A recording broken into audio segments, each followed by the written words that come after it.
Posisi pelatih timnas Indonesia kini jadi sorotan besar. Sejak Patrick Kluivert resmi berpisah dengan skuad Garuda, publik bertanya-tanya, siapa yang akan memimpin babak baru timnas Indonesia menuju masa depan?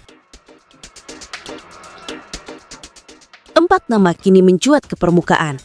4 pelatih dengan gaya dan rekam jejak berbeda, tapi semuanya punya satu kesamaan, pengalaman membawa tim menuju level tertinggi.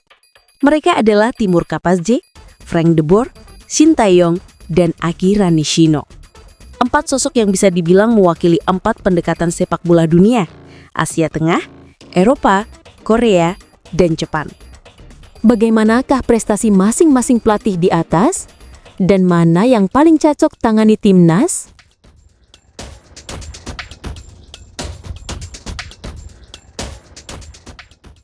Timur Kapazze, si pembawa mimpi dari Uzbekistan. Nama pertama yang mencuri perhatian, Timur Kapazze. Pelatih muda yang belakangan disebut-sebut sebagai salah satu kandidat kuat pengganti Kluivert. Mungkin sebagian fans masih belum terlalu akrab dengan sosok ini. Tapi apa yang ia lakukan dalam 2 tahun terakhir sungguh luar biasa. Kapazze adalah arsitek di balik kebangkitan besar Uzbekistan, negara yang sebelumnya belum pernah mencicipi Piala Dunia. Di bawah arahannya, Uzbekistan tampil solid di kualifikasi, tak terkalahkan dalam 4 laga terakhir dan berhasil memastikan tiket ke Piala Dunia 2026. Bagi negara Asia Tengah itu, ini sejarah. Dan nama Timur Kapazze langsung melesat jadi simbol era baru. Sebelum itu ia juga sukses bersama tim U23 Uzbekistan. 2 kali mencapai final Piala Asia U23, termasuk ketiga menyingkirkan Indonesia U23 di semifinal. Ia juga membawa timnya ke Olimpiade Paris 2024 dan mempersembahkan medali perunggu di Asian Games 2023. Dengan usia yang masih muda, baru di pertengahan 40-an, Kapazze punya energi dan pendekatan modern. Gaya mainnya terorganisir, cepat tapi tetap efisien. Sangat cocok dengan karakter pemain Indonesia yang dinamis. Banyak yang menilai, kalau PSSI berani ambil langkah jangka panjang, Timur Kapazze bisa jadi investasi masa depan yang menjanjikan. Frank de Boer, sang profesor dari Belanda. Berbeda dari Kapazze yang masih muda, Frank de Boer datang dengan pengalaman segunung di level Eropa. Namanya kembali muncul setelah Simon Tahamata, kepala pemandu bakat PSSI, berfoto dengannya di Belanda. Dan tentu saja, kabar itu langsung membuat publik penasaran.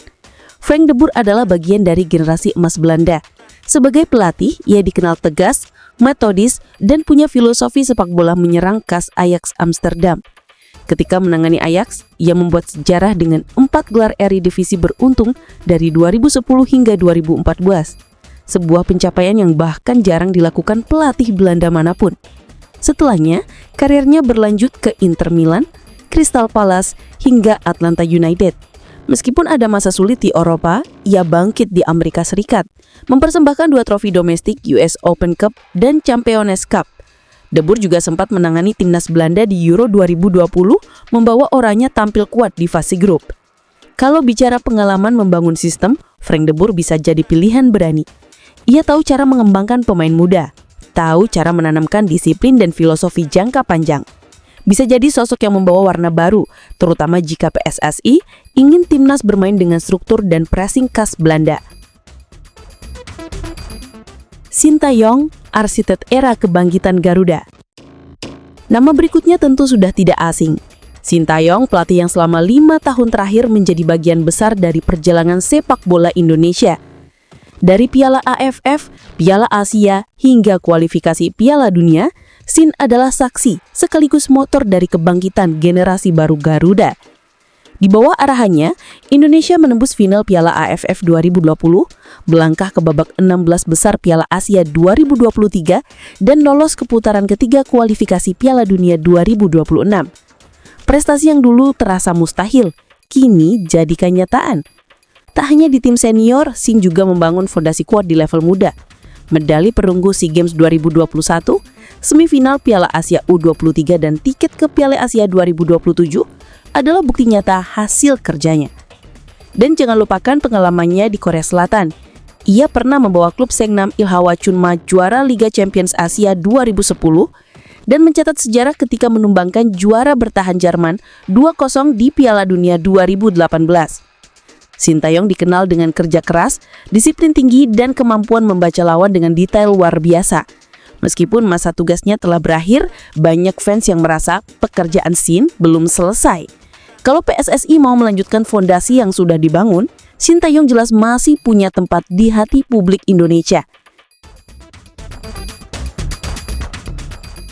Akira Nishino, si strategis dari negeri matahari terbit. Dan terakhir, Akira Nishino, nama yang mewakili ketenangan, kecerdikan, dan strategi. Publik dunia mengenalnya saat membawa Jepang menembus babak 16 besar Piala Dunia 2018 hanya beberapa bulan setelah ditunjuk sebagai pelatih kepala. Dengan waktu persiapan yang sempit, ia mampu membentuk tim yang solid, kompak, dan berkarakter. Bahkan sempat membuat Belgia, tim peringkat atas dunia, kewalahan di babak 16 besar. Setelahnya ia menerima tantangan melatih Thailand pada 2019. Ia membawa skuad Gajah Perang bersaing ketat di kualifikasi Piala Dunia 2022. Walau akhirnya kontraknya berakhir lebih cepat, pengaruhnya terhadap gaya main Thailand masih terasa hingga kini. Cepat, rapi, dan penuh kontrol. Ia pernah diganjar penghargaan pelatih terbaik AFC 2018 dan di usia 70 tahun ia masih dikenal sebagai pelatih yang analitis dan tenang. Jika Indonesia butuh sosok yang berpengalaman yang bisa menyeimbangkan emosi dan taktik, Akira Nishino adalah pilihan yang penuh kebijaksanaan. 4 gaya, 1 tujuan. 4 nama, 4 karakter, 4 filosofi, tapi 1 tujuan, mengangkat timnas Indonesia ke level yang lebih tinggi. Timur Kapadze dengan semangat muda dan modern, Frank de Boer dengan struktur Eropa dan pengalaman besar, Sintayong dengan kedekatan emosional dan fondasi yang sudah terbentuk, dan Akira Nishino dengan ketenangan dan kecerdasan taktis khas Asia Timur. Menariknya, keempatnya punya sesuatu yang Indonesia butuhkan, visi jangka panjang. Mereka bukan hanya pelatih pertandingan, tapi pembangun sistem. Kini semua tergantung arah yang ingin diambil PSSI. Apakah melanjutkan fondasi era Sintayong, mencoba gaya baru dari Asia Tengah, atau bahkan membawa sentuhan Belanda kembali ke ruang ganti Garuda? Yang jelas satu hal pasti, tim ini sudah punya modal besar, generasi pemain yang matang, dukungan publik yang luar biasa, dan atmosfer sepak bola yang semakin hidup.